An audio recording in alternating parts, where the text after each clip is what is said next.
method to the madness. My name is Rob Maxwell. I'm an exercise physiologist and personal trainer.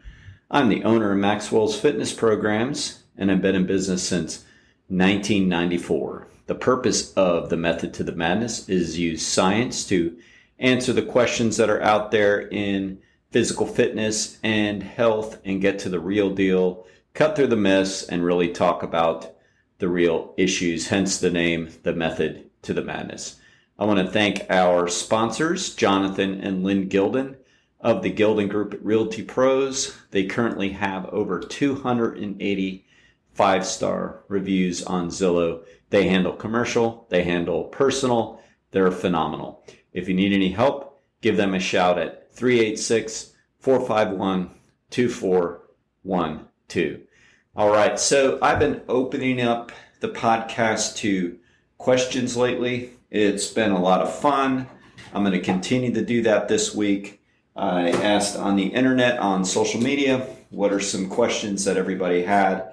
Came up with some really, really good ones, and a whole bunch of good ones, actually. And I'm going to handle them this week, but I must say two of them really jumped out. I think they're critical. They're very important.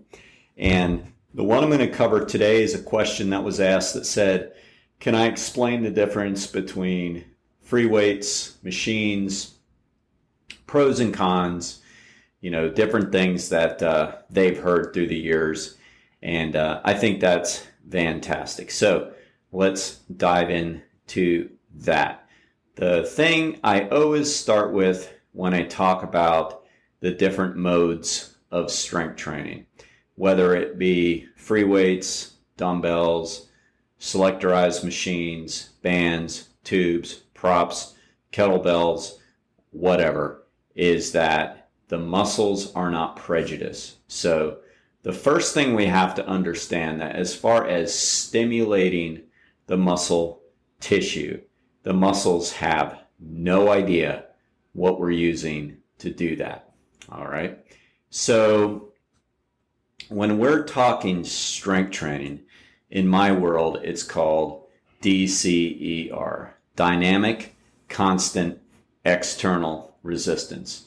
So as long as that applies, any load will work. All right. So dynamic means moving. Constant means that the load doesn't change. 10 pounds is 10 pounds. 30 pounds is 30 pounds. External means it's got to come from outside your body. So it's got to be an extra load than you're currently used to. And then I think we all know that we're talking about resistance. So DCER, dynamic, constant, external resistance. If whatever we're using works within that, we are going to get stimulation to the muscles.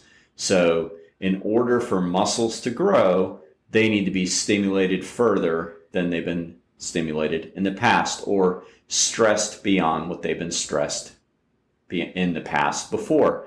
So that can be free weights, that could be machines, that could be body weight, as long as we're doing like putting our body in a position to go against gravity, then we're going to get more growth. That's called the overload process.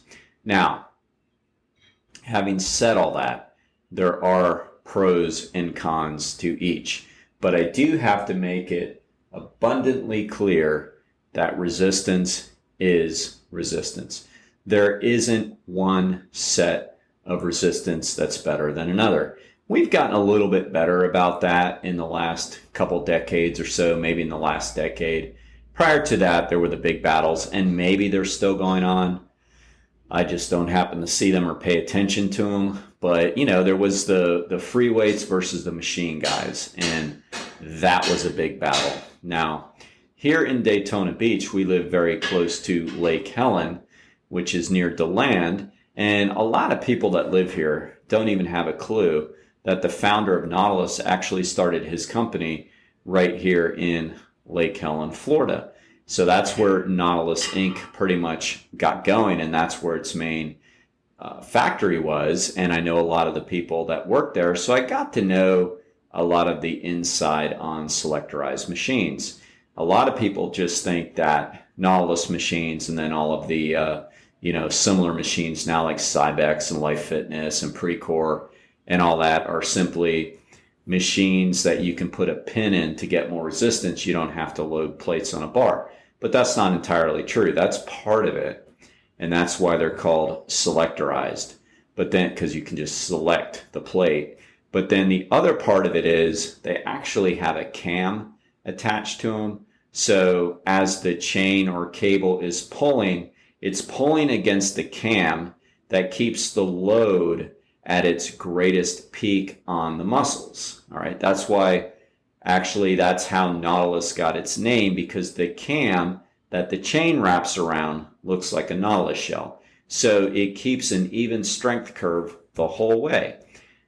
For example, and I'm not going to spend the whole time on this because this is a 3-hour podcast all in itself when I start talking about the engineering of selectorized equipment.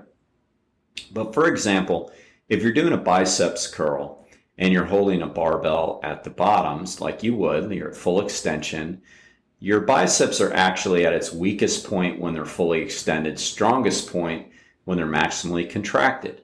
So if you're holding a barbell and they're fully locked out, you're going to initiate a movement, which is hard to start a movement. Objects in motion tend to stay in motion or like to stay in motion. So it's hard getting going.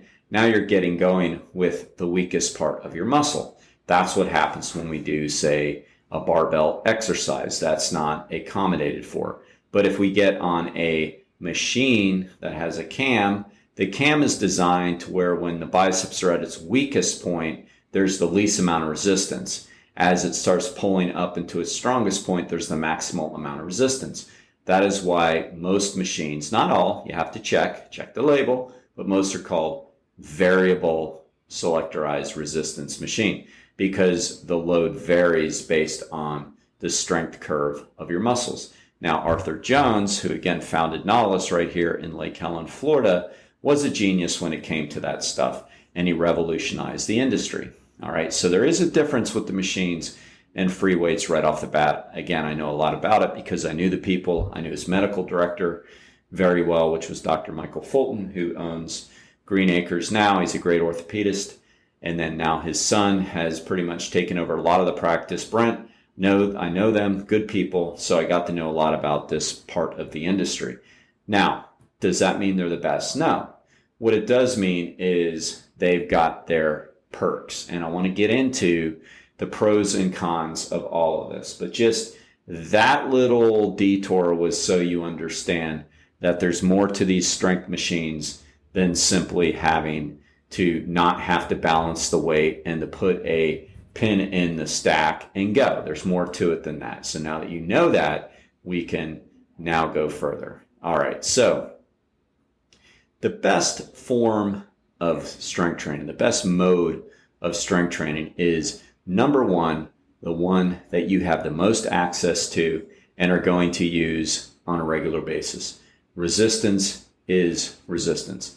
I'm fortunate. So a lot of people, that don't know me, maybe don't understand how I kind of developed my whole gym, but it really was a collection of things that I like.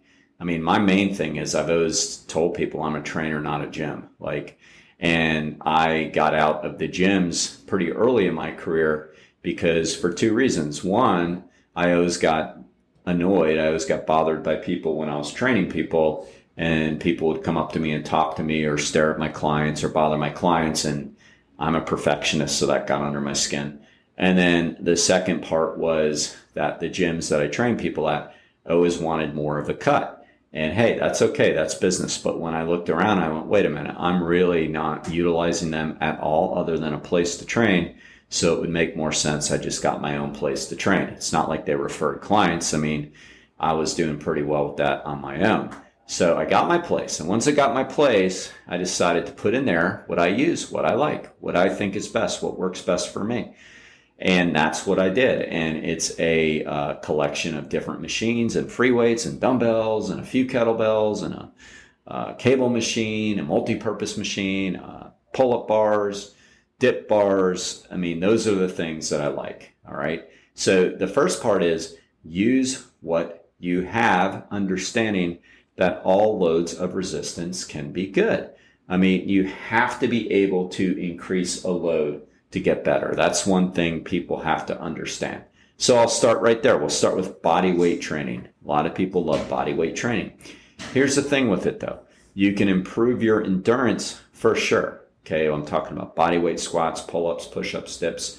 You can absolutely improve your endurance because endurance means doing more reps with the load you have. So if you can do 10 push-ups and you continue to do more push-ups, you're increasing your endurance. But to get stronger, you have to have load. You have to get some form of dynamic, constant external load. So to get stronger, what are you going to do? Well, you can add a backpack. You can hold a dumbbell between your legs if you're doing pull-ups and all that. And I know for some people, they're like, well, I can't even do a pull-up, so just doing one is getting stronger. That's true. But what happens when you hit a certain point?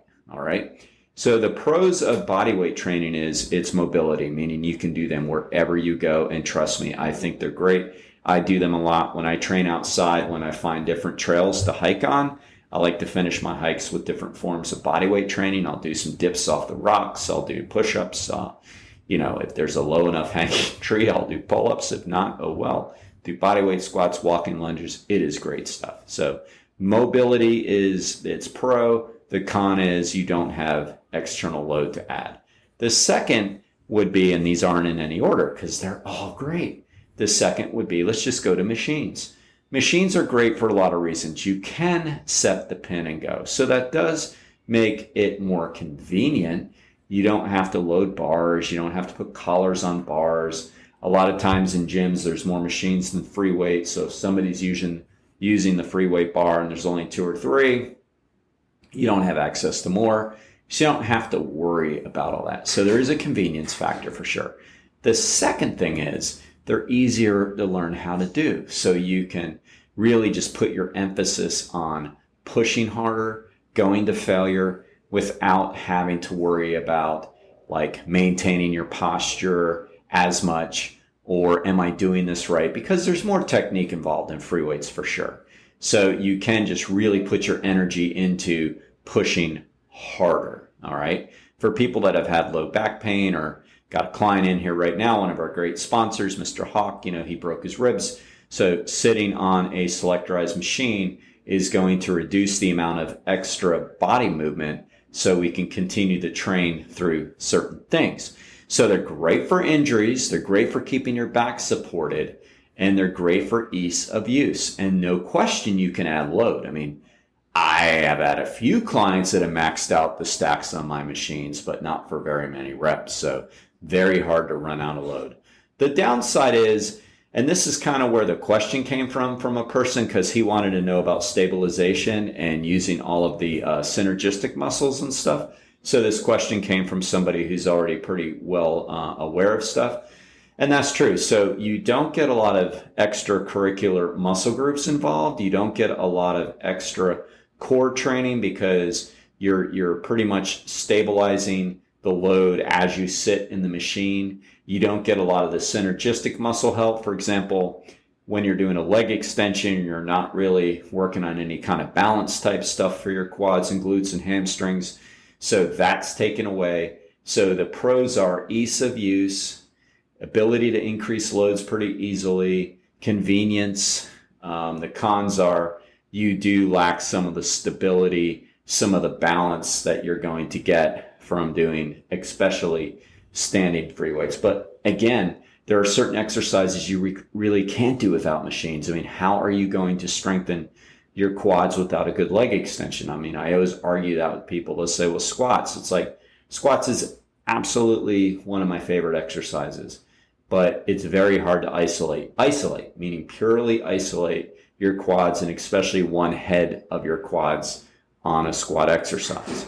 Moving the free weights. Free weights are great. And let's just start with barbells. Barbells have the benefit of being able to do the big multi-joint exercises that are going to recruit all of the large muscle groups like your hips, your glutes, your quads, your hamstrings if you're doing squats or deadlifts, and recruit your pecs, your shoulders, and your triceps if you're doing bench press. Recruit your lats, your rhomboids, your biceps if you're doing bent rows. So they're great for that. You're going to get a lot of muscle recruitment when you do the big free weight exercises. You also get a lot of core training, because if you're doing them properly, then you're learning, or you have to keep your spine straight and your chest up. So that requires you to work your core.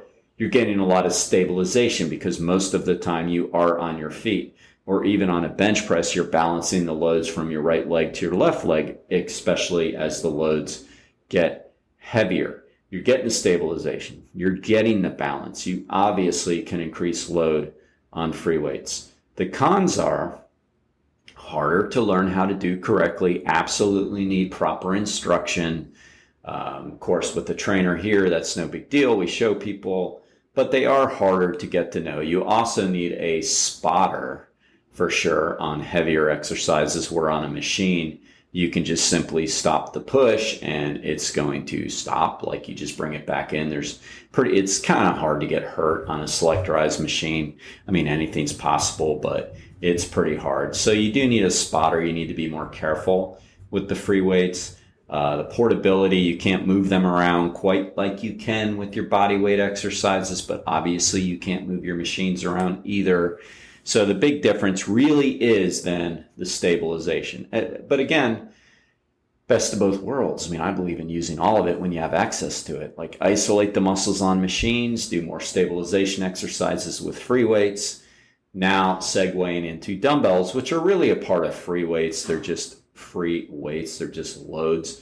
Dumbbells, though, have a little extra perk to them, where you can do a lot of single arm stuff, so you can really work on muscle imbalances with dumbbells.